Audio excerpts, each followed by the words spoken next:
Quisiera hacer un brevísimo comentario de unos pocos segundos sobre este acto de piedad que acabamos de hacer, el rosario.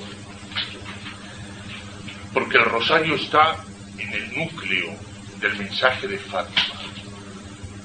Y el mensaje de Fátima es como piedra angular en esta historia del siglo XX. La señora pidió en Fátima el rezo del rosario. Y desde tiempo inmemorial se reza el rosario, y desde 1917 se reza el rosario con una dimensión especial. Sin embargo, mal debe de haberse rezado el rosario cuando las promesas del corazón de la señora no se han podido cumplir en manera alguna. Porque el rosario no es un acto de piedad propio de aquellas personas con una sensibilidad especial religiosa. El rosario es piedra angular.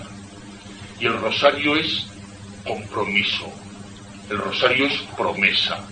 Y el rosario es convencimiento profundo de que estamos haciendo algo muy importante en esta historia que nos ha tocado vivir en los últimos años de este siglo XX. El rosario es una manifestación externa de esa revelación divina que está contenida en la Sagrada Escritura.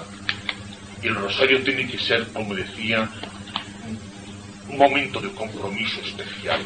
Mal se ha rezado el rosario. Porque incluso se ha perdido de vista tantas y tantas veces que el rosario está formado con una pieza toda sobrenatural en ella misma. Es la oración enseñada por Cristo Redentor, que es el Padre Nuestro, la salutación angélica. La segunda parte de la Ave María está formada por la Iglesia, compuesta prácticamente después del Concilio de Éfeso, cuando fue declarada María Madre de Dios, y acaba con la invocación trinitaria. Y el rosario todos somos conscientes cómo se ha convertido en una oración rutinaria, en una oración monótona, en una oración que se va deprisa porque hay momentos para tantas y tantas personas que se les hace pesada. Y sin embargo nada de eso tiene que ver con el mensaje de Fátima. Habría que pensar en la oración del rosario, porque el rosario, claro, para los soberbios de espíritu no está hecho, para los autosatisfechos tampoco está hecho. El rosario, dijo la señora a San Antonio María Claret, que en él está cifrada la salvación de España, de tu patria, Antonio María. Pero como estas cosas han olvidado, como estas cosas o no se creen nada o se creen muy poco, el rosario se ha convertido en un arma que a menudo, demasiado a menudo, no es casi efectiva. Solamente esto a título de insinuación. El rosario lo pidió la señora. Se lo dijo a los 3 niños, a 3 criaturas que no podían mentirnos, que eran inocentes y que no se iban a inventar nada de su cosecha propia. Cuando se reza el rosario como es debido, supone una conversión personal, supone una unión íntima con Dios, supone un convencimiento de que estamos haciendo algo muy efectivo por esta humanidad. Por eso, cuando recemos el rosario, hagámoslo con fe, con amor y con un cierto temor. Las palabras que se dicen en él son palabras muy sublimes. Y sin ninguna duda se dice en el Evangelio que nos será pedida cuenta de toda palabra ociosa. Mucho más si estamos repitiendo las palabras que nos enseñó nuestro Redentor, las palabras que pronunció el ángel ante la presencia de Nuestra Señora, y las estamos diciendo rutinariamente, monótonamente, sin prestarles esa convicción, esa unión profunda de nuestro espíritu, ese deseo que sean efectivas.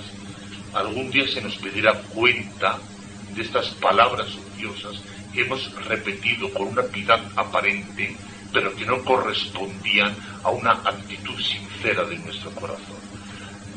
La señora se apareció en Fátima, pero no era algo que fuese solamente propio de personas más o menos piadosas. Se apareció porque el siglo XX estaba ya en una situación casi límite. Actualmente hemos llegado a una situación muy dramática. Sus promesas están ahí, pero también está aquellas exigencias que dijo ante Francisco Jacinto y Lucía. Seamos conscientes de esto y sepamos que el rosario no es ninguna ñoñería, sino que el rosario es la oración propia, se lo decía yo hace unos días a alguien, de los niños, de los pobres y de los amantes.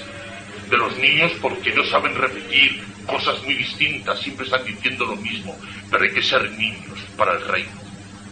De los pobres, porque el maestro lo dijo, bienaventurados los pobres, y el pobre siempre dice una y otra vez la misma cosa hasta que le hacen caso. De los amantes, porque en el amor una palabra se convierte en poema de eternidad, y aquel que no ama no ha reconocido al verbo de Dios. Meditemos cuando podamos todo esto y recemos el rosario como algo fundamental en la historia de la Iglesia y en la historia de la humanidad. Y dicho esto, en este mes de febrero nos reunimos una vez más. En esta reflexión pues me han acompañado algunos amigos de Madrid, como dicen ahora, amigas y amigos, y estoy contento de que estén aquí, aparte del cariño que los tengo. También es muy importante que se piense, que se medite juntos. Se unen a este grupo y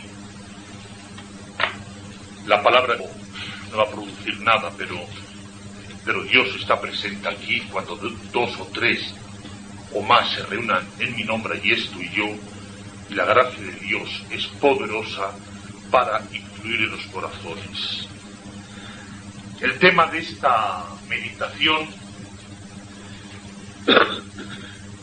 me parece que es muy importante en lo que el tema que vamos a tocar. Estamos en 1995 y pocas personas, no exagero, han caído en la cuenta que este año, en el mes de diciembre, concretamente cuando celebremos la fiesta de la Inmaculada, se cumplen 30 años de la clausura del Concilio Vaticano II. Parece que eso queda muy atrás, y en realidad queda muy atrás. Pero, ¿qué significó este Concilio Vaticano II? ¿Y qué es lo que ha pasado durante estos 30 años? Porque no podemos negar que han pasado muchas cosas, y tristemente, la mayoría de estos acontecimientos solo han rozado epidérmicamente a la masa de los fieles católicos, a la masa de aquellos que se dicen creyentes. Porque el Concilio Vaticano II no fue un acto que se celebró en Roma con los obispos, casi todos los obispos del mundo presididos por el Papa, que se sigue hablando mucho del Vaticano II, por algo es, pero que sin embargo nadie, o casi nadie de la masa de creyentes es consciente de lo que significa este acontecimiento. Juan XXIII, Angelo Giuseppe Roncalli, es elegido en el mes de octubre de 1958. Y aunque cueste trabajo meditar, analizar, reflexionar, hay que hacer un esfuerzo. Yo os aseguro que no por estar en un grupo de amigos, no por ser esta charla, esta reflexión sencilla entre nosotros, carece de importancia, porque esto es gracia. El estar aquí, pensando en el 30º aniversario de la clausura de este gran acontecimiento, es una gran gracia, porque el hombre se mueve por las ideas. El hombre se mueve por conceptos. Y cuando no es así, el hombre desciende a su nivel más bajo, casi a un nivel irracional. Y como sucede que hoy, en el plano de las ideas, en el plano de los conceptos, no solamente existe una gran confusión, sino que sencillamente se ha trabajado para que cada vez seamos más incapaces de pensar por nosotros mismos, hay una manipulación total de los espíritus y de las mentes. Los pueblos caminan sin saberlo allí a donde les dirigen, pero no son dueños de sus destinos en el sentido que son conscientes que tienen un alma capaz de salvar o de condenar. Porque en resumidas cuentas, decía Donoso Cortés, todo problema político, todo problema económico, todo problema social se reduce a un problema teológico. Y si la sociedad hoy está en un momento muy crítico, y que nadie venga a decir que estos son catastrofismos, maneras negativas de ver la sociedad, está en un momento muy crítico porque el problema teológico planteado es muy grave. Es decir, con palabras más sencillas, todo lo que hace referencia a Dios ha caído en un desprecio intelectual por parte de los individuos y de la sociedad. Y por eso es importante pensar. Por eso no es una bagatela esta vez. Por eso no es un mero capricho reunirse y decir qué ha pasado en nuestra sociedad, en nuestra patria, en la Iglesia, en estos 30 años del posconcilio.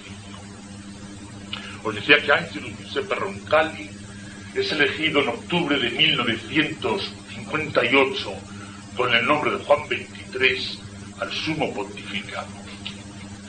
El 9 de octubre de ese mismo año, claro, moría uno de los grandes pontífices de la historia contemporánea, muy gran pontífice, que era Eugenio Pacelli, Pío XII. Con Pío XII se cierra una época de la Iglesia. Y no soy yo el que dice esto. Con Pío XII se cierra una época de la Iglesia porque a partir del pontificado de Pío XII se habla de la Iglesia postconciliar y de la Iglesia preconciliar. Sin ninguna duda, Pío XII fue un gigante, intelectualmente hablando, humanamente hablando, por su formación humanística, por su intuición intelectual, por su sagacidad de espíritu. Eugenio Pacelli fue de esas criaturas tocadas especialmente por la mano de Dios. Un detalle nos puede hacer comprender esto que os digo.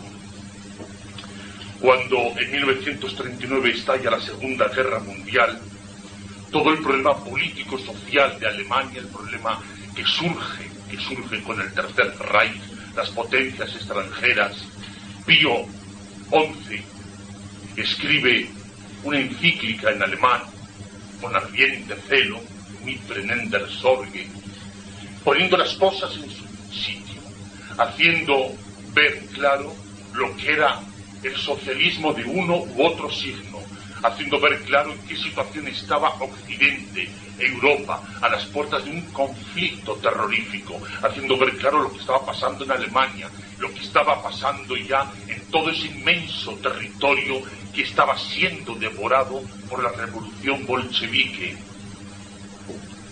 Los obispos alemanes, muy agradecidos a Pío XI, en esos momentos críticos ya había estallado la guerra, van al Vaticano y Pío XI ya estaba muy enfermo. Y van y le dicen: santidad, nunca le podremos agradecer bastante que haya tenido el valor de escribir esta encíclica que en esos momentos cruciales de Europa ponía la puntualización religiosa, dogmática, sobre los hechos políticos que estaban sucediendo. Hacía ver dónde el católico podía colaborar y dónde el católico debía abstenerse en ese conflicto tremendo que se había organizado en el corazón de Europa y que después estalló a todo el mundo. Esta encíclica, escrita en alemán, casi todas las encíclicas, prácticamente todas, son escritas en latín. Pío XI quiso que fuese escrita en alemán para que no hubiese ninguna duda en ningún término, porque claro, sabéis que a nivel de gran política, a nivel de Estado, hay que andarse muy cuidado con palabras, con términos, con expresiones, y era conveniente que tanto en el Tercer Reich como fuera del Tercer Reich no hubiese duda sobre ningún término. Fue escrita en alemán. Y los obispos alemanes luego se han mentido sobre esto, se ha dicho que la Iglesia no supo decir una palabra justa en el conflicto de la Segunda Guerra Mundial. Es mentira. Ahí está la encíclica de Pío XI, pero la oculta. Y al decir la santidad, sumamente agradecidos por este escrito, el cardenal Eugenio Pacelli estaba al lado de su santidad Pío XI. Pacelli era delegado apostólico en Múnich, y Pío XI, señalando a Eugenio Pacelli, le dijo: no me agradezcan a mí el haber escrito esta encíclica. Íntegramente la ha escrito él, y es a él a quien tienen que agradecerle este magnífico escrito pontificio, y únicamente puesto mi firma. Pío XII sabía perfectamente alemán. Sus años como diplomático vaticano en Alemania le habían dado un conocimiento perfecto de lo que estaba ocurriendo en la nación alemana, de la gestación del Tercer Reich, de la gestación de todas las causas políticas que fuera de Alemania concurrieron para el estallido de la Segunda Guerra Mundial. Y los obispos alemanes tuvieron que agradecerle a Eugenio Pacelli una de las mejores encíclicas que salió de las manos de Pío XI. Era un hombre sublime, un hombre de una altura espiritual considerable, un hombre que tuvo que hacer frente a ese conflicto de la guerra mundial y de la posguerra, que tuvo que detener el aluvión que después vino una vez celebrado el Vaticano II, y que no olvidemos que otro pontífice, Pablo VI, y los que se rían de esto, aquellos que se ríen de esta frase de Pablo VI, allá a ellos, porque pontífice era Pablo VI, aunque de eso no lo quieran reconocer, cuando dijo: el humo de Satanás ha entrado en la Iglesia. Bien, pues ese humo lo estuvo conteniendo Pío XII hasta el momento de su muerte, el 9 de octubre de 1958. Pío XII muere y sube al pontificado Angelo Giuseppe Roncalli, un hombre que no es tan sencillo como se ha dicho, que no es un bobalicón como se ha dicho, un hombre que tuvo la nunciatura apostólica en París en tiempos del general Carlos de Gaulle, y que tuvo que hacer frente a momentos muy difíciles. Conocía bien los países del este y tuvo en su mente un gesto que al principio no había nada que concretar. El 25, él es elegido en el 58, como digo, en octubre, y 3 meses más tarde, el 25 de enero del 59, hace esa manifestación que cambió la historia de Occidente, cambió la historia de la Iglesia y ha cambiado en gran medida la historia contemporánea, el anuncio del Concilio Vaticano II. Y en realidad la Iglesia había llegado a una situación muy extrema. Se había llegado en algunos puntos como a un letargo, sobre todo en la masa de los fieles, haciendo como una separación brutal entre la vida de la fe y la vida social. Incluso había en el aspecto litúrgico, en el aspecto doctrinal, que hacer una serie de puntualizaciones necesarias en este momento de la historia de la Iglesia.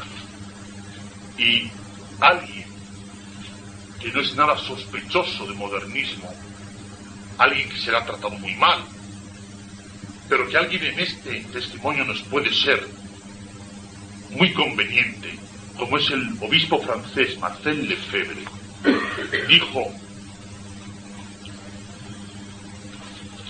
hay que saber poner las cosas en su punto. Yo me acuerdo muy bien que no era en absoluto opuesto a la convocación de un concilio ecuménico para 1962. Al contrario, esto ha supuesto para mí una gran satisfacción. En el año 1963 dirigí una carta a los religiosos del Espíritu Santo, congregación a la que él pertenecía, y que ha sido publicada en diferentes editoriales. Yo decía en esa carta: tenemos que decir sin ninguna duda que ciertas reformas litúrgicas eran necesarias y que era deseable desde todos los puntos de vista que el concilio continuase por este camino. Yo reconocía que una renovación, y que está en francés, por eso voy un poco más despacio, que una renovación era también necesaria para poner fin a una cierta esclerosis que venía a producir como un abismo entre la oración, que se limitaba a la asistencia de los templos, y la acción social, la enseñanza, las profesiones y la vida, en una palabra, de las ciudades y de las naciones. Es decir, alguien que no es nada sospechoso en absoluto de modernismo, dijo que él estaba muy de acuerdo con la convocatoria de un concilio. Hasta Pío XII se habían producido muchas cosas. Había ya un movimiento litúrgico en gestación que iba con intenciones muy distintas a las que dice el obispo francés y a las intenciones iniciales del concilio. Había por ahí unas fuerzas ocultas que estaban esperando sencillamente que este gran gigante de la Iglesia falleciese, que era Pío XII. Pero a pesar de esto, se veía la necesidad de revitalizar la vida de la Iglesia en una serie de aspectos. Sin embargo, a lo largo de todos estos años de posconcilio, de estos 30 años concretos de posconcilio, no se ha querido decir la verdad. Esas intenciones iniciales en la convocatoria del concilio no respondieron después a unos deseos sanos y nobles para renovar la Iglesia. Hace unos años, ya bastantes años, el sacerdote de la diócesis de Madrid, don Salvador Muñoz Iglesias, le decía al cardenal Tarancón, fallecido hace poco tiempo: no se queje su eminencia de la situación que tiene en su diócesis de Madrid, ni de la situación general de la Iglesia. Lo que ha ocurrido en esta época del posconcilio es una crisis total dentro del pensamiento filosófico y teológico, lo que decía en un principio, dentro del dominio de las ideas y de los conceptos. El Concilio Vaticano II ha traído como un desmoronamiento de ese cuerpo doctrinal de la Iglesia, de esa profesión de fe. Os decía que en 1972 Pablo VI, en una ceremonia solemnísima, el 29 de junio, festividad de San Pedro y San Pablo, día oficial de la Santa Sede, dijo: la Iglesia ha emprendido como un camino de autodestrucción. Es como si el humo de Satanás se hubiese introducido por estas grietas que se han producido en el edificio de la Iglesia. Y así ha sido. Y no cabe engañarse. Por eso es conveniente un análisis lo más serio posible de estas 3 décadas, de estos 30 años, cuando se está diciendo tenemos que seguir fieles a las directrices del Concilio Vaticano II, tenemos que seguir las pautas que marcó en sus diversas sesiones, etcétera, etcétera.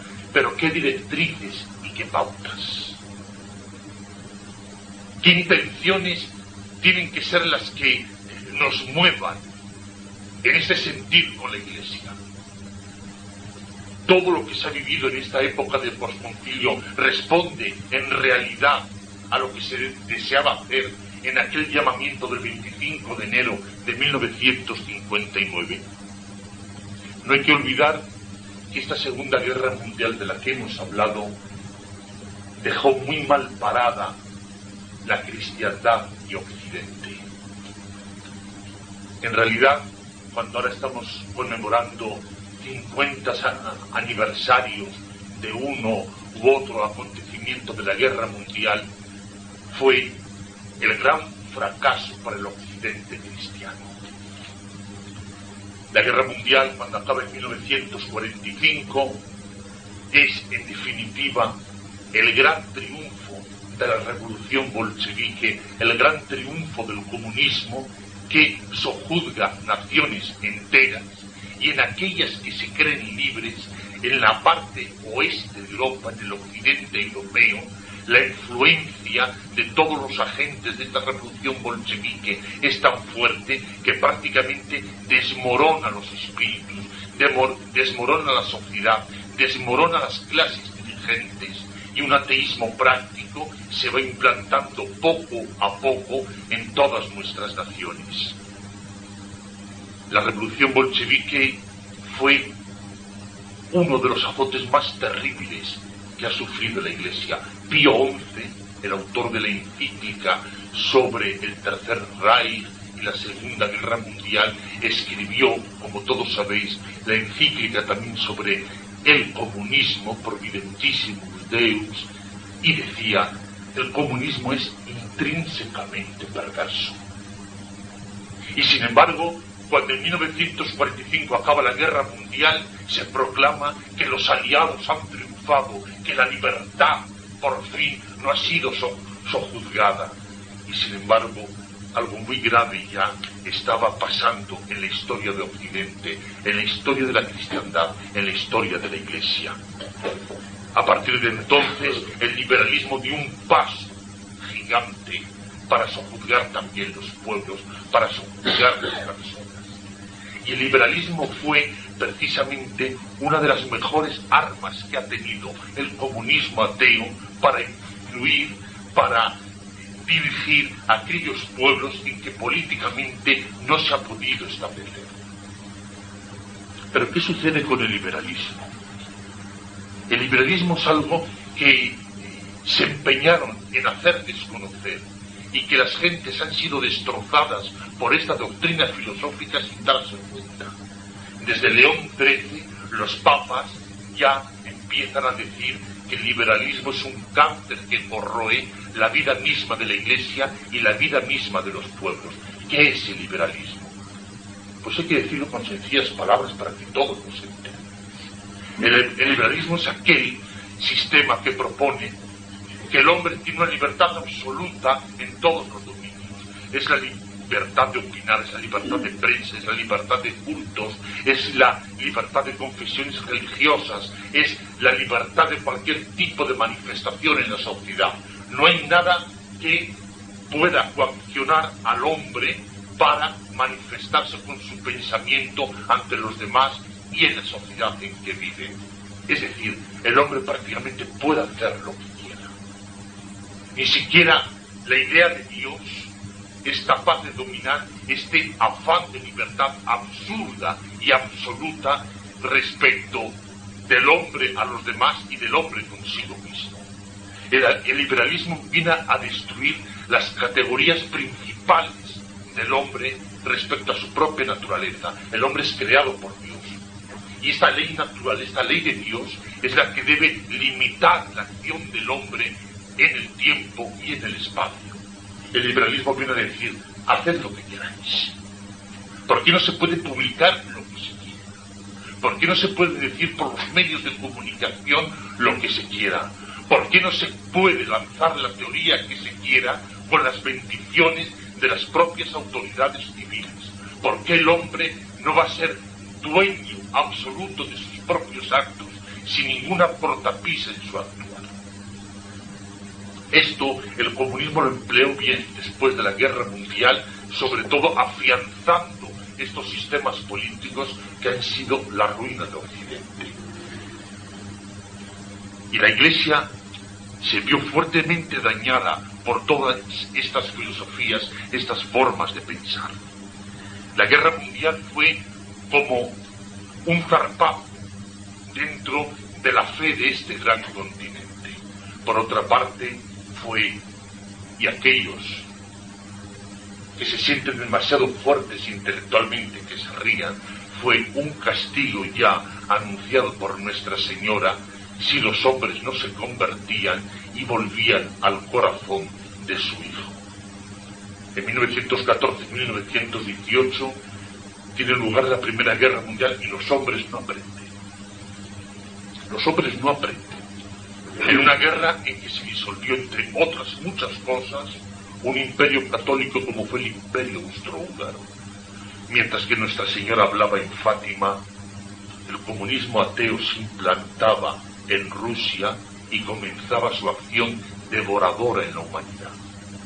Vemos lo que ha supuesto el comunismo en todas estas naciones, cómo se han matado a las almas, cómo se han destruido los espíritus, cómo ha quedado vilipendiada la fe, cómo los hombres han vivido también, incluso en una situación material verdaderamente desastrosa, de angustia, de drama, esa inmensa Unión Soviética que hoy es un inmenso caos también de miseria, de destrucción, de muerte. Todas estas naciones en las que la fe católica tuvo una importancia tal en su historia. Recordemos Hungría, recordemos Polonia, recordemos Rumanía, todas estas naciones, Letonia, Lituania, Estonia, que han formado parte de ese telón de acero y que hoy todavía están integrando ese gran misterio que se cierne sobre la humanidad, porque si materialmente se dice que el comunismo han caído unas piedras, unas instituciones, sin embargo sigue latente en todas estas naciones, como ha invadido ahora ese inmenso territorio que es China, como se ha extendido hasta América. No olvidemos Cuba, como todavía sigue siendo prisionera de esa brutalidad diabólica que es el comunismo. El comunismo fue terrible para la Iglesia. Y una de las razones por las que Pío XII no quiso convocar el Concilio Vaticano II es porque él sabía perfectamente que las fuerzas estas enemigas de la Iglesia iban precisamente a ampararse en la convocatoria de un concilio para que, con la excusa de hacer una gran renovación, un gran ayornamiento en la Iglesia, dar o intentar dar una puñalada de muerte en el corazón mismo de la Iglesia. Desde León XIII se venía avisando de todos estos peligros. San Pío X escribió también magníficas encíclicas avisando que el peligro estaba ya dentro de las instituciones eclesiásticas. Una de las razones por las que San Pío X impone el juramento antimodernista, antiliberal, a todos los profesores del seminario, a los obispos, a los directores de grandes instituciones eclesiásticas, es porque él sabía que el mal estaba dentro de la Iglesia y que si este mal no se atajaba, pasados los años, sería un cáncer que devoraría todo. Él pudo hacer mucho, pero no lo pudo hacer todo. La historia continuó. Con la revolución bolchevique, con la Segunda Guerra Mundial, verdaderamente la situación había sido muy peligrosa, y una vez que se convoca el Concilio Vaticano II, ya la suerte estaba echada. El Concilio Vaticano II es en enero de 1959. De 1959 a 1962 tienen lugar los periodos de preparación a las sesiones que vendrían 3 años después. El 11 de octubre, festividad de la liturgia tradicional de la maternidad de Nuestra Señora, tiene lugar la apertura solemnísima del Vaticano II. Todos los obispos del mundo, en una procesión impresionante por la plaza de San Pedro, se dirigen hacia la Basílica del Vaticano, presididos por Juan XXIII, cantando el credo, la fórmula solemne en latín, credo in unum Deum, y así entra en la basílica. Pero si lo cantaban con los labios, muchos de ellos no lo cantaban con el corazón. Muchos de ellos tenían unos planes ya muy fijos, muy organizados, precisamente para que aquella vida íntima de la Iglesia saltase en 1000 pedazos. El concilio tiene 4 etapas. La primera dura del 11 de octubre al 8 de diciembre del año 62. La segunda desde el 29 de septiembre al 4 de diciembre del 63. La tercera del 14 de septiembre al 21 de diciembre del 64. Y la cuarta del 14 de septiembre a la fiesta de la Inmaculada de 1965, en que, con un gran discurso a la humanidad, se clausura la gran asamblea conciliar. Durante estos años del 62 al 65, pocos se enteraron los fieles católicos de lo que estaba pasando ahí. Y una de las causas que más han contribuido a la crisis de la Iglesia es precisamente la ignorancia del pueblo católico. Esta es como una de las lepras más grandes que se han dado dentro en el seno de la Iglesia. Cuando se convoca el concilio, normalmente las grandes masas de fieles creyentes no saben de lo que se trata, pero desgraciadamente transcurren estos 4 años hasta la fiesta del Inmaculado del 65 y prácticamente se preguntaban, bueno, ¿qué están haciendo tantos obispos en Roma?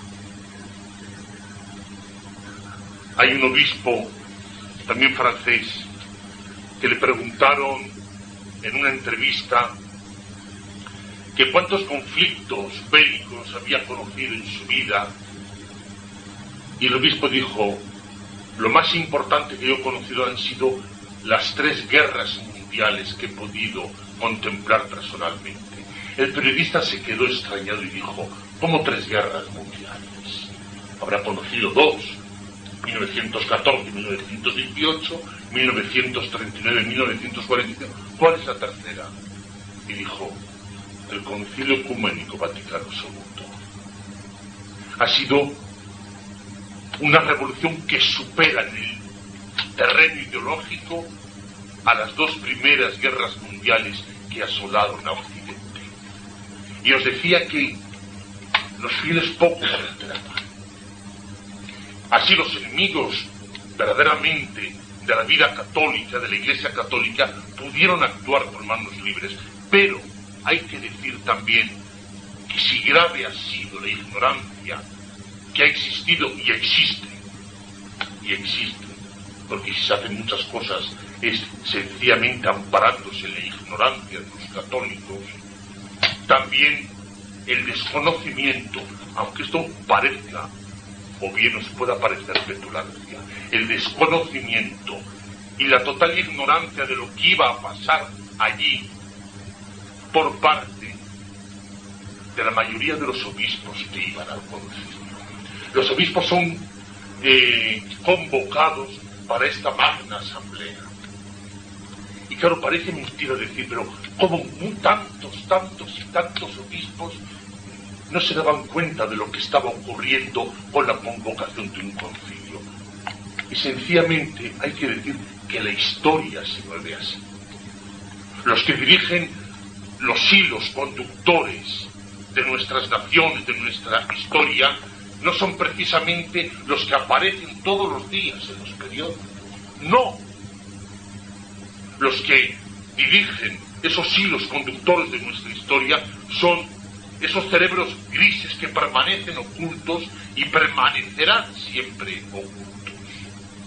Entonces se pregunta cómo estas personas pudieron ocupar estos cargos de responsabilidad sin tener una formación, unas ideas claras, un conocimiento perfecto de lo que está ocurriendo, porque sencillamente es eso lo que importa.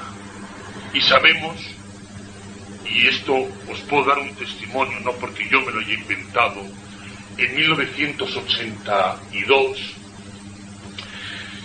yo pasé una temporada, 2 o 3 semanas, en la famosísima abadía de Solesmes, donde viene tanto canto gregoriano, etc. Y ahí el padre abad de Solesmes, que tiene una gran importancia porque la abad de esta abadía benedictina es elegido personalmente por el Papa. De Solesmes después depende la abadía de Silos, por ejemplo, la abadía del Valle de los Caídos, y gran parte de las abadías de Francia. Es la madre de toda una serie de abadías benedictinas, sitio fabuloso, magnífico. El abad Jean Pru, una de las tardes que yo hablé con él, y precisamente comentando tantos fenómenos como se estaban dando ya en la Iglesia, salió la cuestión del Vaticano II. Él, como abad mitrado de Solesmes, le correspondía estar en el aula conciliar del Vaticano II.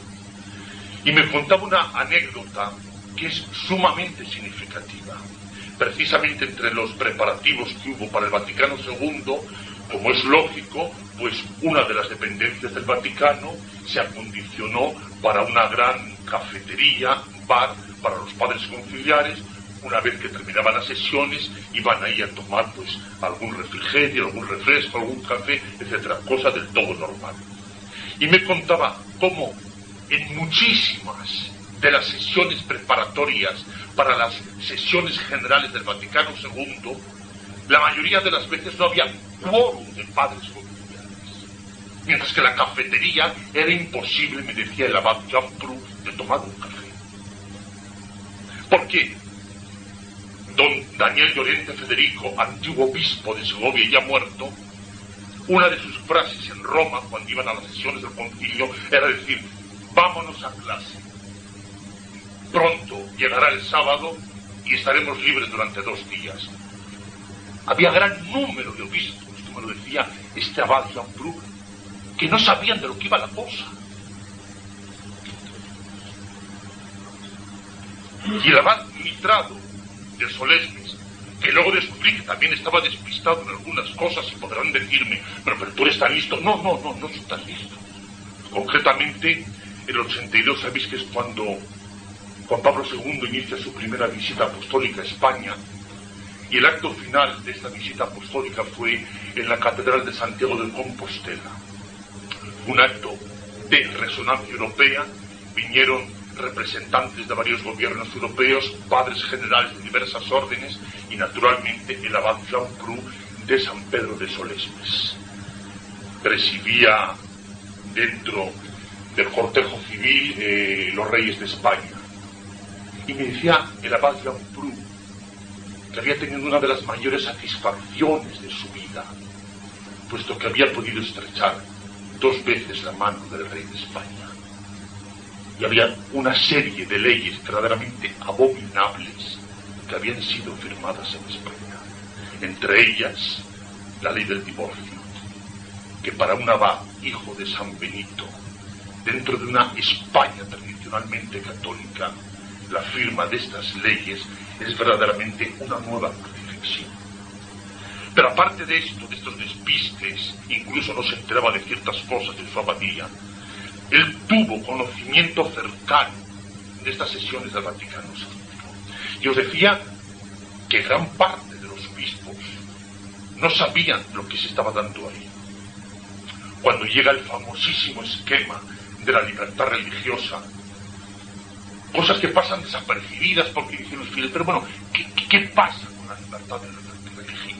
Pues mire usted, señor, señora, lo que pasó con el esquema de la libertad religiosa fue sencillamente el estado caótico de su patria, de su estado, de su nación, en el cual usted vive.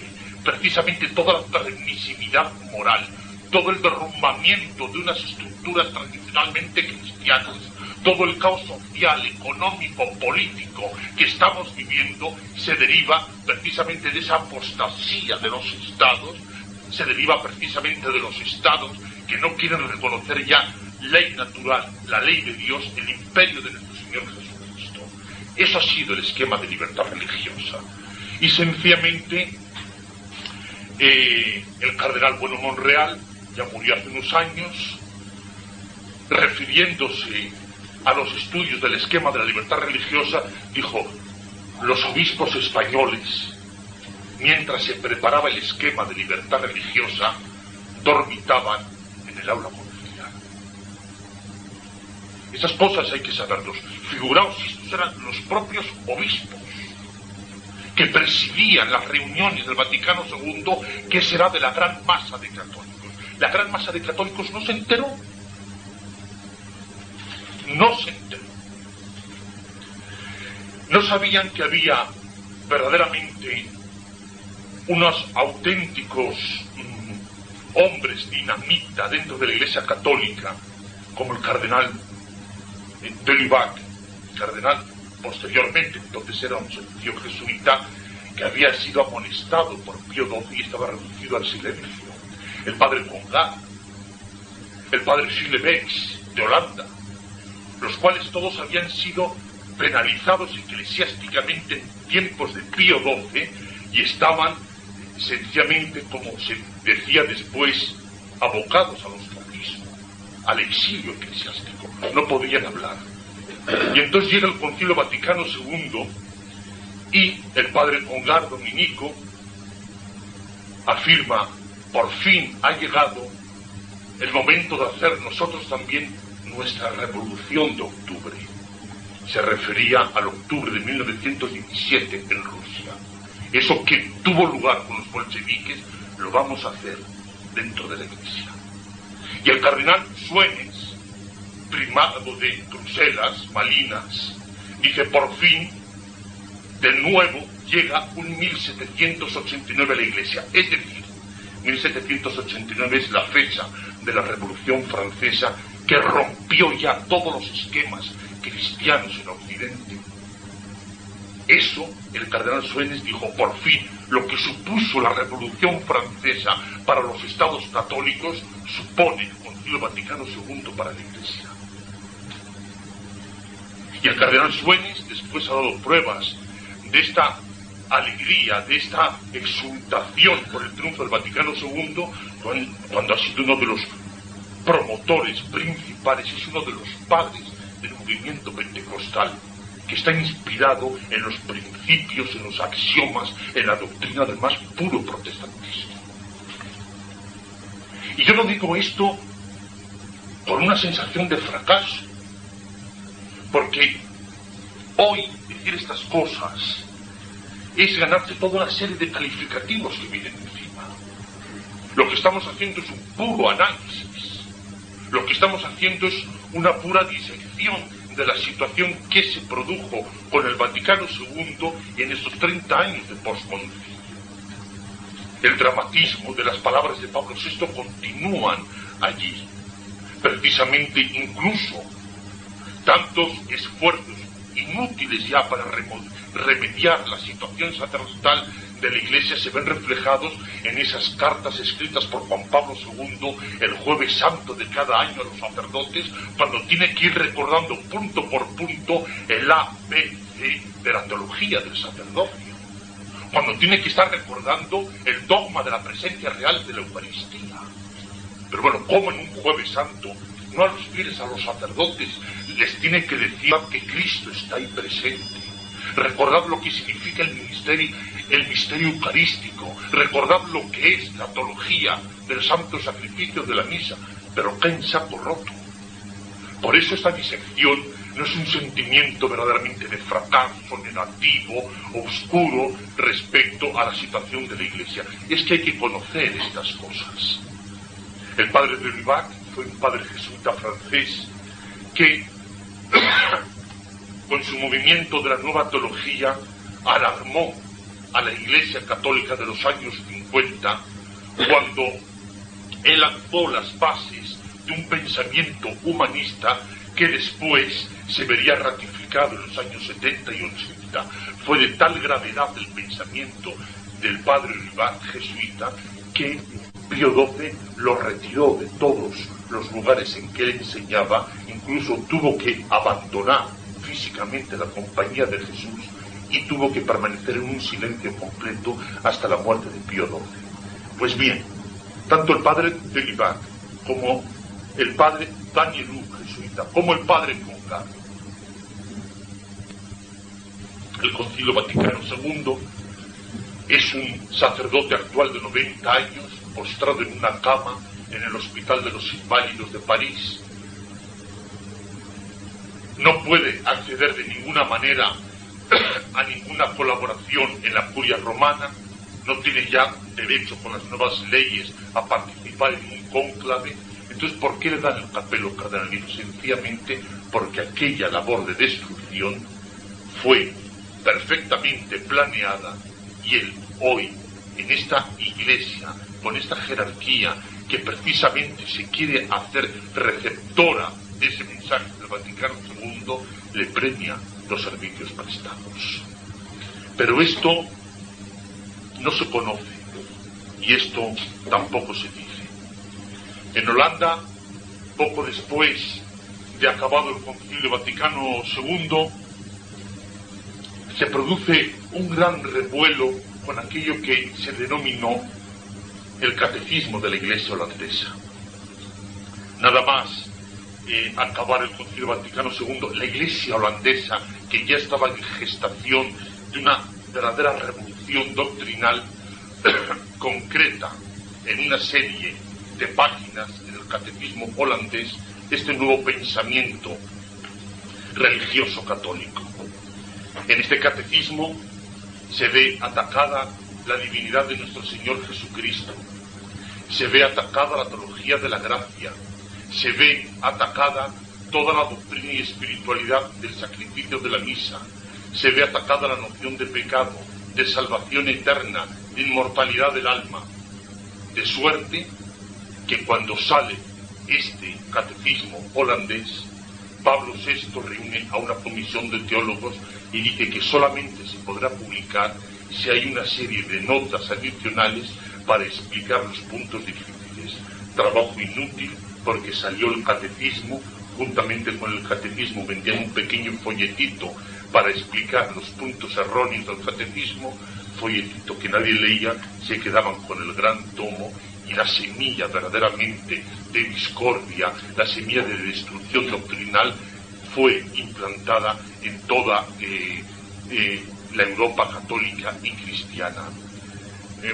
Yo me acuerdo que en el año 1965, ya meses antes de la clausura del Vaticano II, tiene lugar un congreso de vida sexual y mensaje cristiano en Paderborn.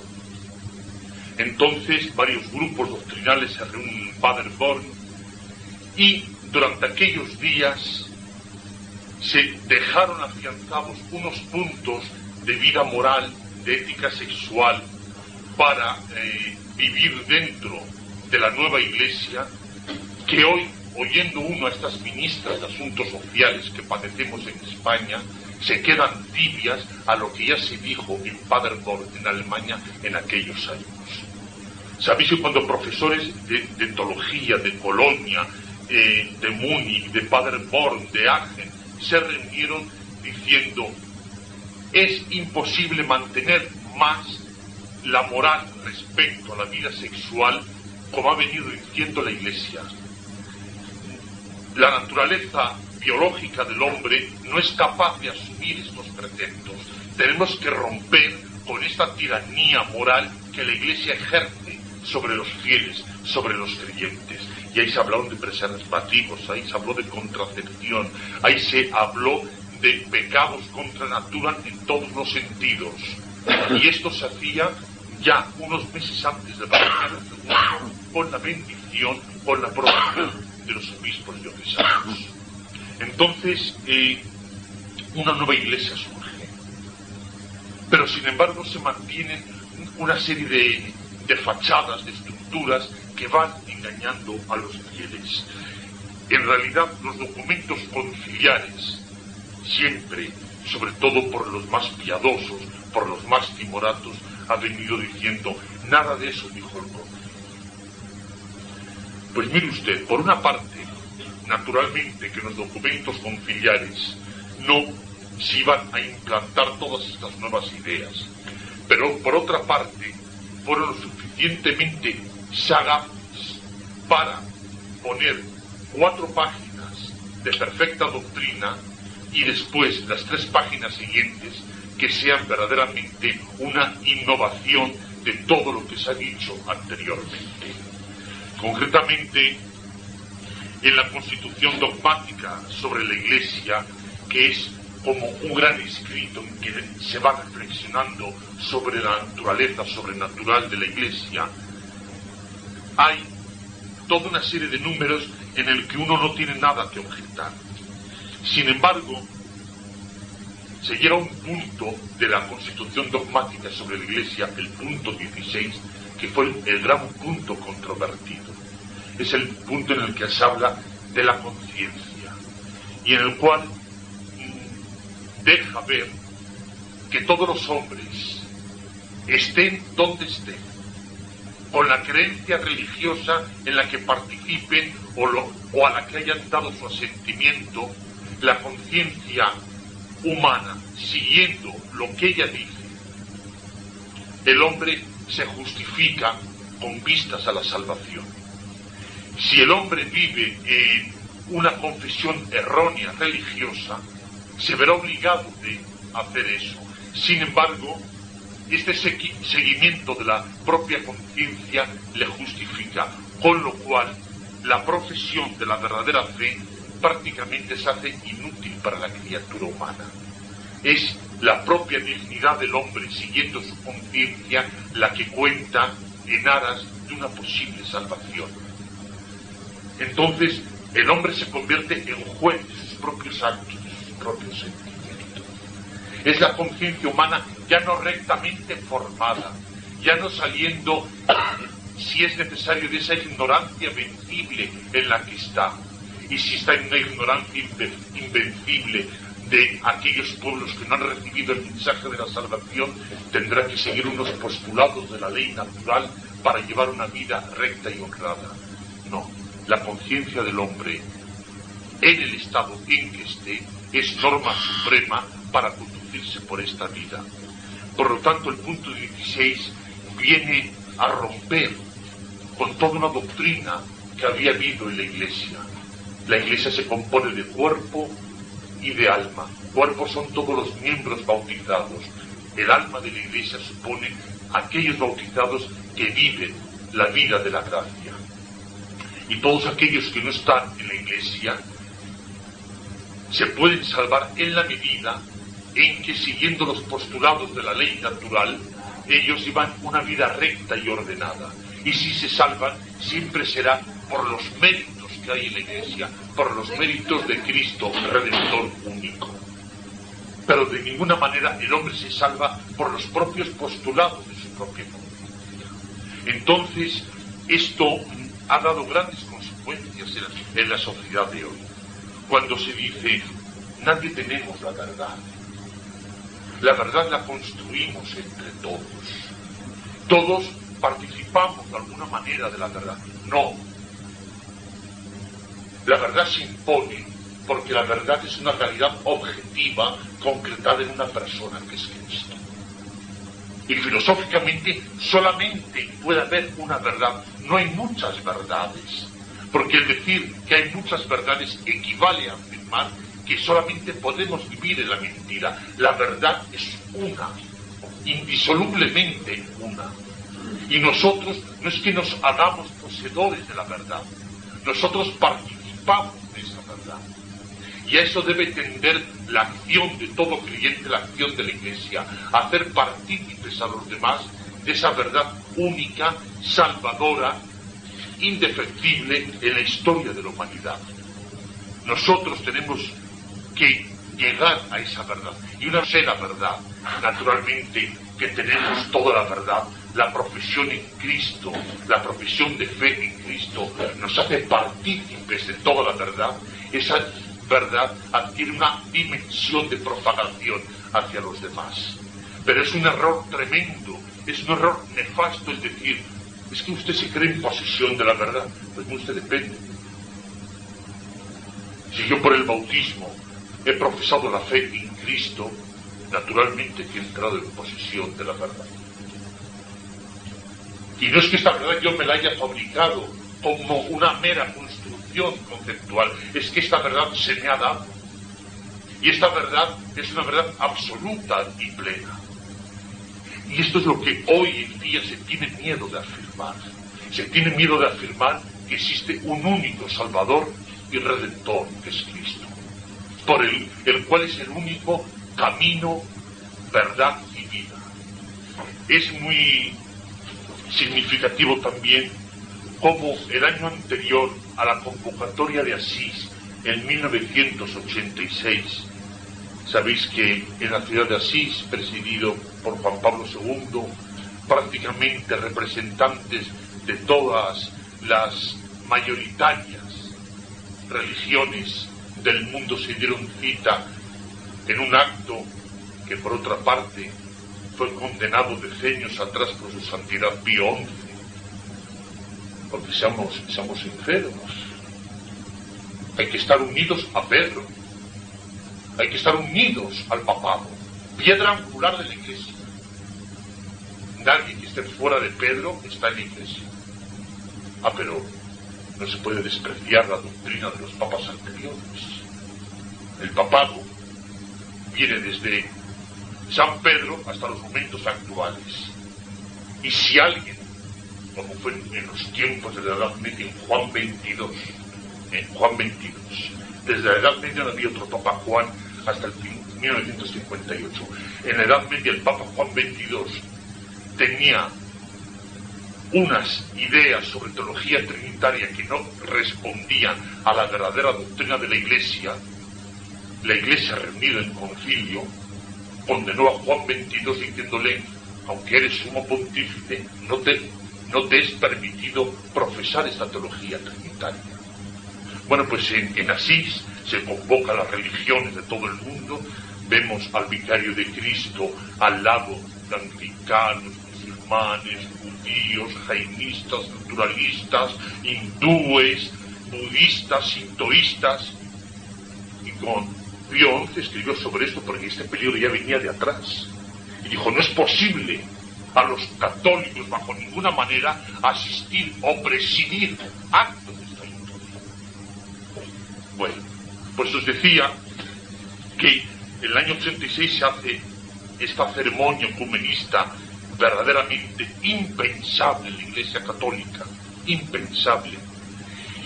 Y un año antes, en una reunión que tiene el príncipe Felipe de Edimburgo, marido de Isabel II de Inglaterra, con las autoridades vaticanas, se habla de la colaboración de los anglicanos en esta ceremonia de Asís.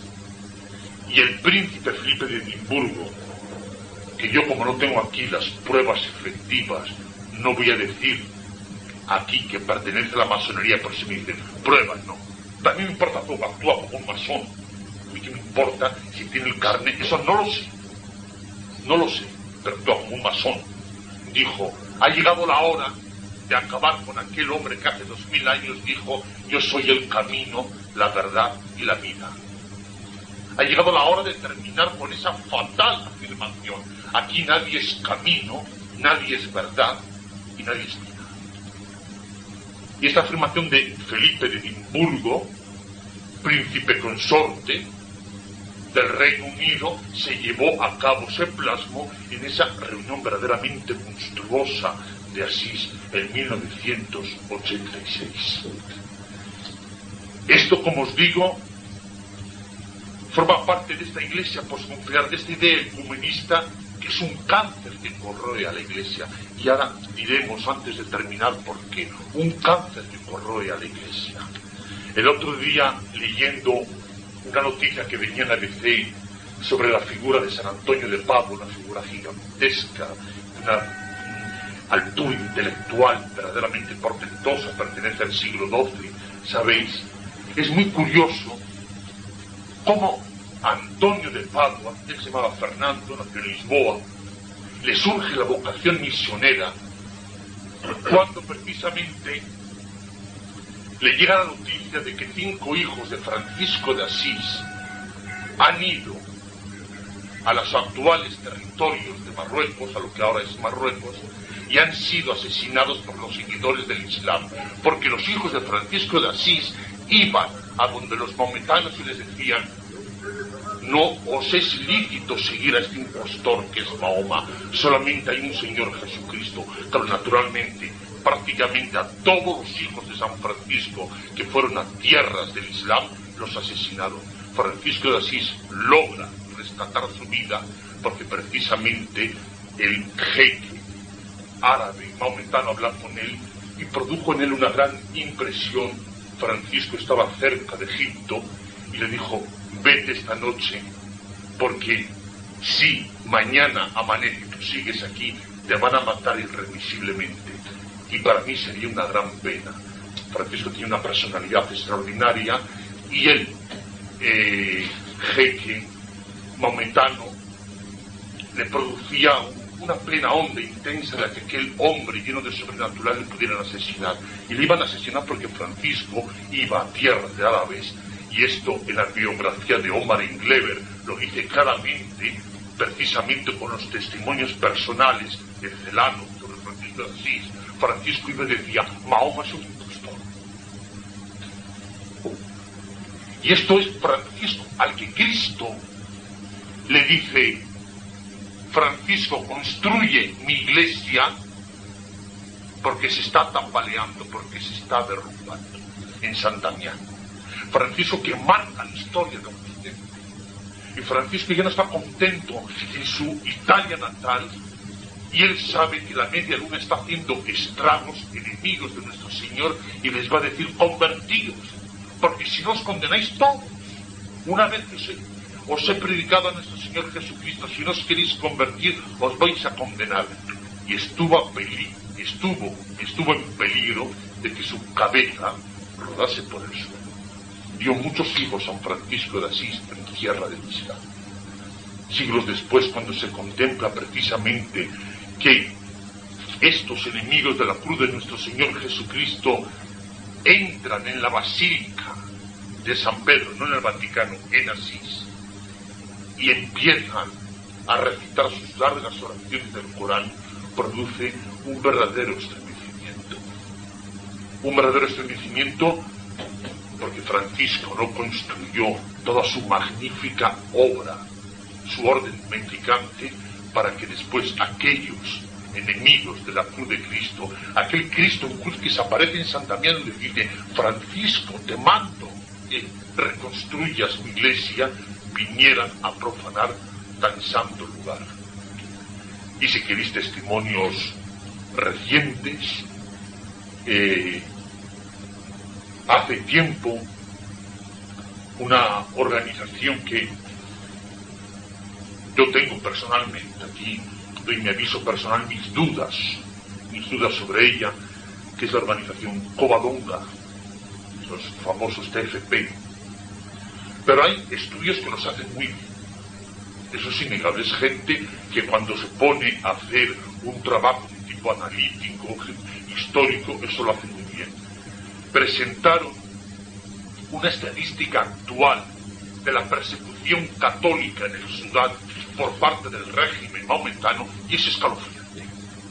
Se los están cargando a centenares. Y esto, el occidente europeo, está tan tranquilo construyendo mezquitas en nuestras naciones. A no ser que eres un intransigente. Bueno, muy bien. Cuando nuestras cabezas rueden por el suelo, entonces usted quizás, si le da tiempo, lamentará un ay lastimero que ya será inútil e inservible.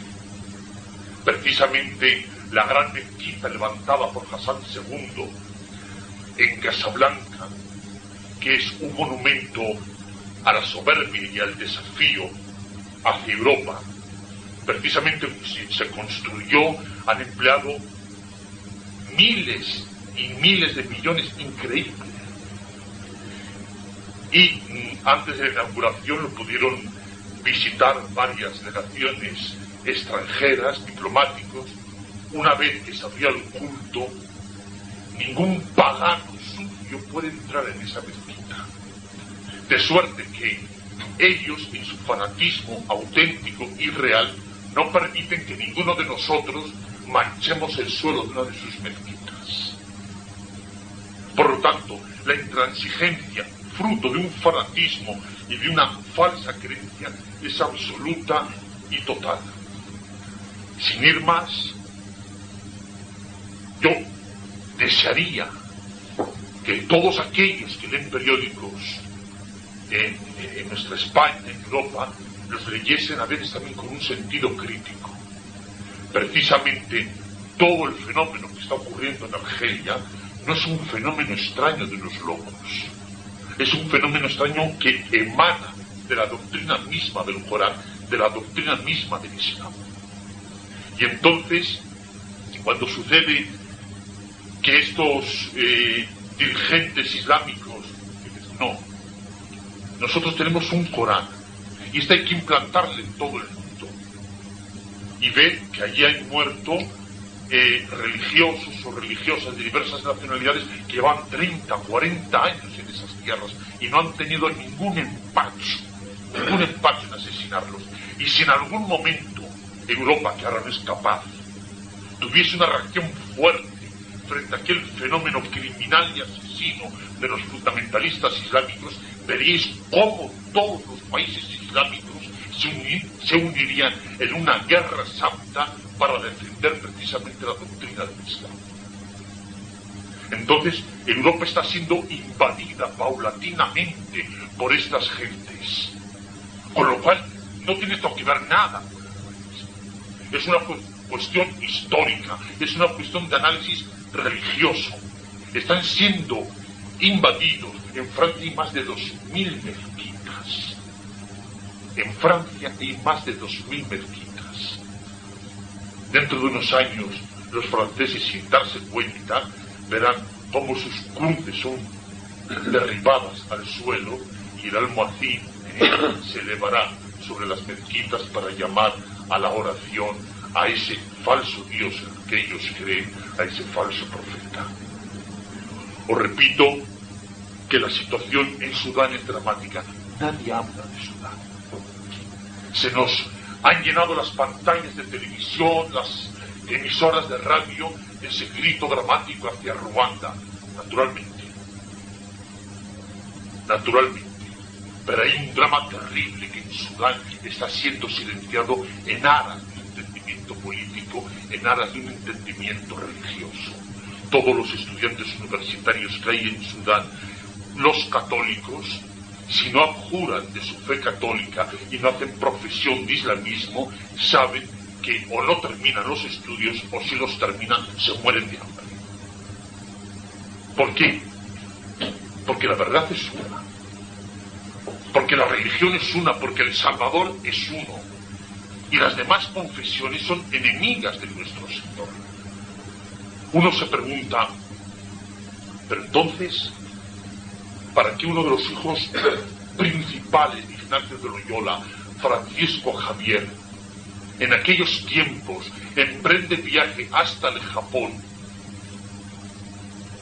se cansa hasta el agotamiento físico, hasta terminar verdaderamente anonadado físicamente de predicar, de bautizar, de convertir, y después emprende viaje hacia China para llevar allí el mensaje de nuestro Señor?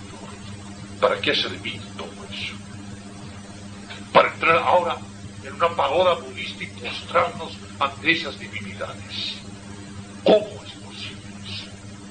Pues eso es posible porque hubo toda una bomba de relojería que se instaló en estos documentos conciliares, como el documento sobre ecumenismo, en el que se dice, sí, nuestra religión es única, pero debemos un gran respeto a todas las demás, porque en ellas también hay estos pequeños destellos de verdad que son como la misericordia de Cristo Redentor, que se extiende a las demás culturas, a los demás pueblos, y estos destellos tienen que ser factor de unidad con nosotros. Entonces no nos dividamos más, vamos a unirnos en aquello que precisamente tenemos de común, que es mucho.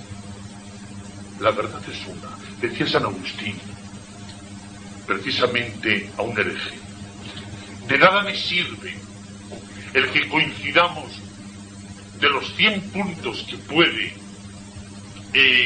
estar formada la fe, en 99 puntos de estos, si uno de ellos nos separa. Si en uno no coincidimos en nada. Y es un axioma tradicional en la Iglesia que destruir un punto del dogma es destruir al dogma todo.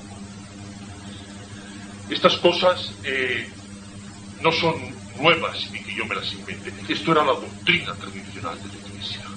Esto era la doctrina que con valentía Pío XI, Benedicto XV, papa muy desconocido, anterior a Pío XI, y que precisamente con su movimiento Sodalicium se encargó de extirpar en la medida de lo posible todos aquellos focos de modernismo y liberalismo que se había instalado en Francia después de la Revolución Francesa. Fue ganando terreno y terreno en los centros eclesiásticos de formación. Fue la obra de San Pío X, con su lucha terrible contra el liberalismo. Fue la obra de un León XIII, anteriormente fue la obra de un Gregorio XVI. Pero cuando se ha dicho que la obra de todos estos papas, como desafortunadamente, aunque suene fuerte, dijo hace pocos meses el cardenal Joseph Ratzinger, todo aquello estaba bien en un determinado contexto histórico y ha hecho un buen servicio a la Iglesia, pero ahora todo eso ha pasado. No, todo eso no ha pasado. Pero ¿cómo el cardenal Joseph Ratzinger, prefecto de la Congregación para la Doctrina de la Fe, se atreve a decir que estas formulaciones doctrinales dogmáticas de los papas, si él verdaderamente cree que el Papa es vicario de Cristo, pueden valer solo para un determinado contexto histórico y cultural, pero aquello no vale ahora? ¿Cómo que no vale? Entonces, ¿dónde está la veracidad de la doctrina de la Iglesia? ¿Dónde está la naturaleza divina sobrenatural de la Iglesia? ¿O esto es una mera estructura humana para el servicio y el juego de los hombres? Aquí reside precisamente este peligro intenso que supuso el Concilio Vaticano II. Y un peligro, acabaré pronto ya, no os desesperéis, un peligro que ha sido estudiado muy seriamente fuera de España. Aquí en España se ha escrito muy poco sobre esto. En España hemos estado verdaderamente aletargados en todo esto. Figuraos, antes de hablaros de esto, cómo hemos estado aletargados, que figuras de obispos, como por ejemplo el obispo don Casimiro Morcillo, arzobispo de Madrid, que fue padre conciliar durante el Vaticano II, hombre muy virtuoso, hombre de sana doctrina, pero sin embargo no vio lo que se estaba produciendo dentro de los muros del Vaticano durante los años 62 al 65. Don Casimiro Morcillo termina el Concilio Vaticano II y hace un prólogo a los documentos publicados por Labat y dice: a todo lector de estos documentos será bien recordar que aunque en ellos no se definen como de fe católica nuevas verdades, las enseñanzas en ellos contenidas han entrado a crecer el acervo doctrinal de la Iglesia. Los católicos debemos hacerlas nuestras, si bien no deje de ser lícito el buscar su mejor interpretación y sus posibles y más convenientes aplicaciones. Y en otro momento de este prólogo dice don Casimiro Morcillo que nunca un concilio ecuménico en la Iglesia ha arrojado ese haz de luz como el Vaticano II ha arrojado sobre los hombres y sobre todos los creyentes. Esto lo decía en el 65, y repito que Pablo VI, 7 años más tarde, en 72, dijo: el humo satánico ha entrado en la Iglesia. ¿Cómo se puede concebir que un obispo de la categoría de don Casimiro Morcillo no se diera cuenta de esto? La Iglesia estaba adormecida, por eso era necesario revitalizarla, pero no en este sentido. La Iglesia estaba adormecida. Desde años atrás estaba luchando ya en tierras de Bélgica, en Alemania, como en la abadía de María Laach, el movimiento litúrgico, precisamente para entrar de lleno y destruir lo más fundamental de nuestro credo y de nuestro rito. No se dieron cuenta de eso. Y sin embargo hay un libro formidable, fantástico, de Ralph Wittgen, El Rin desemboca en el Tíber, en el sentido de que fue esta iglesia alemana, esta iglesia belga, esta iglesia holandesa la que, aleccionada por unos teólogos desde la sombra, llegaron a Roma y ellos hicieron una auténtica revolución, como se ha dicho, con la tiara y la capa pluvial. Ellos rompieron moldes y ellos sabían que al romper estos moldes la Iglesia iba a perder esa autoridad moral que durante tanto tiempo había tenido. El Rin desemboca en el Tíber, es decir, esa Roma eterna dejaba de ser una Roma eterna para convertirse en ese foco de reunión, de convergencia de las teorías más diversas que iban a romper el pensamiento católico.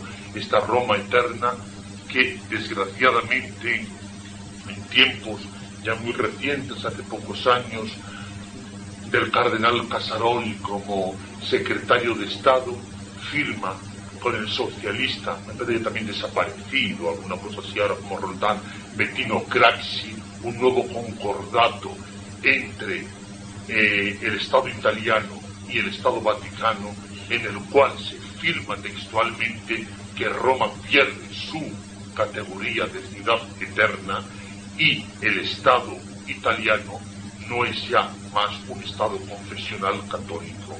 Esos pactos de Letrán que habían salvado precisamente al Vaticano de la persecución religiosa que sufría antes de 1929, que habían hecho del Estado italiano un Estado confesional católico, defensor de la fe, defensor de la doctrina de nuestro Señor, precisamente años después, por la firma de un cardenal como Agustino Casaroli, Roma ya es una ciudad eterna. Esto fue la causa por la que hubo un documento también del obispo francés Marcel Lefebvre en 1974, cuando le acusan de que se está enfrentando temerariamente al poder del Vaticano. Y dice: Monseñor, yo no me enfrento al poder del Vaticano. Yo seré hasta mi muerte un amante de la Roma eterna, de la Roma de las grandes tradiciones, de la fe católica, de la Roma que ha engrandecido no solamente en el sentido religioso, sino ha engrandecido la cultura, ha engrandecido la humanidad, que ha llevado el mensaje cristiano a los 5 continentes. Pero me niego a ser hijo de esa Roma neopagana, neoliberal, que ha roto los principales puntos de nuestra fe católica. Y nada más decir que hay que estar atento a todo esto. Hay que saber por dónde vienen los tiros.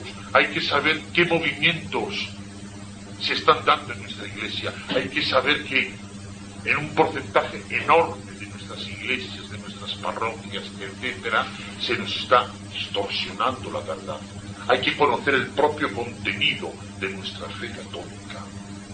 Repito que ese es uno de los grandes cánceres que están verdaderamente dañando a nuestra cristiandad. No se conoce la fe, no se conoce el contenido de nuestra doctrina, no se conoce lo que tenemos que profesar.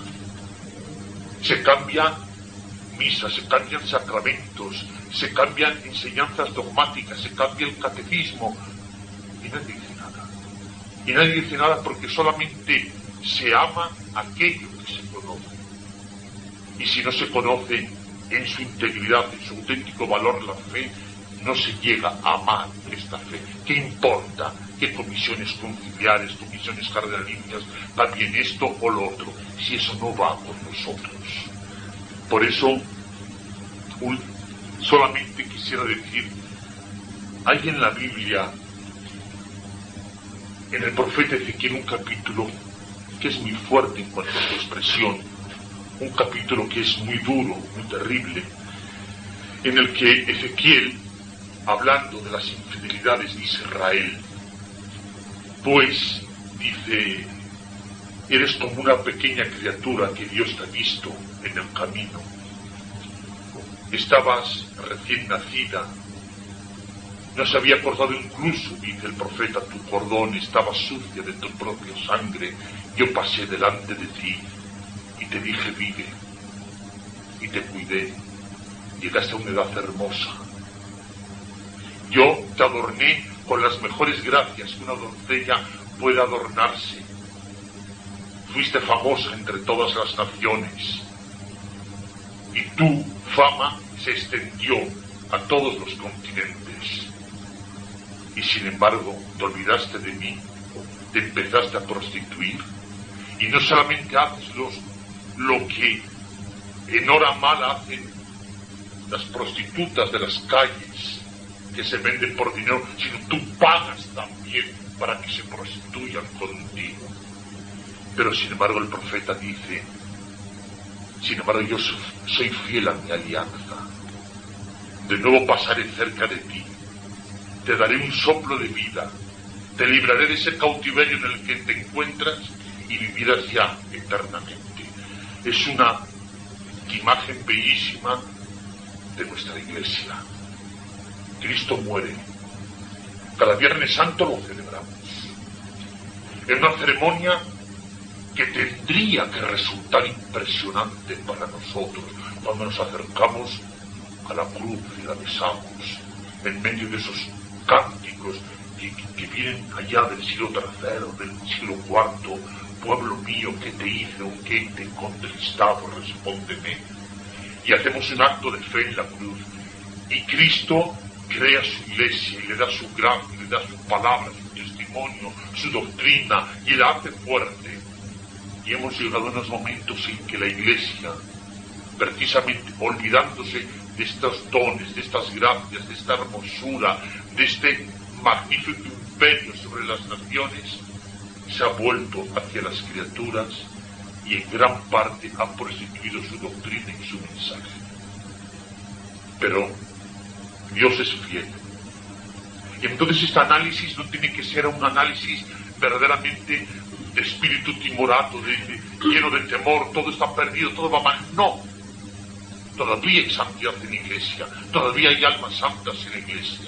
Y Dios es fiel. Y de nuevo a esta criatura que se revuelca otra vez en su propia sangre, la llenará de gracia y de esplendor. ¿Y por qué esto? ¿Qué motivos tenemos para afirmar esto de que Dios triunfará en su iglesia y la doctrina de nuestro Señor, que emana precisamente de su corazón abierto, será el gran mensaje para las naciones? Es Nuestra Señora. Por eso no podemos olvidar a Nuestra Señora. El drama de la herejía protestante es que, aunque ellos ahora digan que no, han pisoteado a Nuestra Señora. Y es que Nuestra Señora, Cristo la da en la cruz a Juan: he ahí a tu hijo. Y en ese hijo estaba la humanidad entera. Y como os decía, Nuestra Señora se aparece en 1917 en Fátima y dice a los niños muchas cosas. Fátima es clave en la historia del siglo XX. Fátima es el polo que se opone a esa revolución de Satanás contra Cristo. Toda la historia se reduce a Cristo, Jesús Redentor, y esa serpiente que desde el Génesis viene atacando la obra de Dios y viene atacando al hombre en lo más íntimo de su ser y de su naturaleza. La Virgen dice muchas cosas a los niños, les muestra el infierno, les dice que hay que rezar. Si no hacéis esto, vendrán grandes castigos. Y han venido. Les da unos mensajes para ser leídos. La última parte del mensaje no han querido leerlo, no han querido publicar bien. Los hombres se empecinan bien. Las consecuencias son tremendas bien, pero les dice algo que no debemos olvidar. Al final, Inmaculado Corazón triunfará. Y para los que sufrimos en esta sociedad, los que sufrimos en esta iglesia, eso es un grito de alerta, un grito de vigilancia, una esperanza en el combate. Mi corazón inmaculado triunfará. ¿Qué me importa lo que diga? ¿Qué me importa que ahora aparezcamos como derrotados, como hundidos, como abandonados, como vilipendiados por todos? Ella ha dicho: mi corazón inmaculado triunfará. Y la palabra de la Señora se cumple, porque la Señora es el eco perfecto de la palabra de Cristo. Y con esto yo quisiera acabar. Han sido muy duros estos 30 años de concilio, de posconcilio. Ha sido muy dura la realidad que vivimos ahora. Ha sido muy dura la traición que se ha hecho al verdadero mensaje de la Iglesia. Pero la esperanza está ahí, en un pequeño pueblecito de Portugal, desde 1917. Eso se va a cumplir inexorablemente. Dios es fiel siempre a su alianza. Y esta esposa purísima, revolcada ahora en sus propios crímenes, surgirá como un alma eterna. Y por eso voy a terminar, abusando de vuestra paciencia, leyendo algo que ya he leído muchas veces, pero que creo que es una oración muy bonita. La compuso el padre jesuita Baltasar Pérez Argos, y está por aquí, perdonad un momento, un poema a Nuestra Señora que nos habla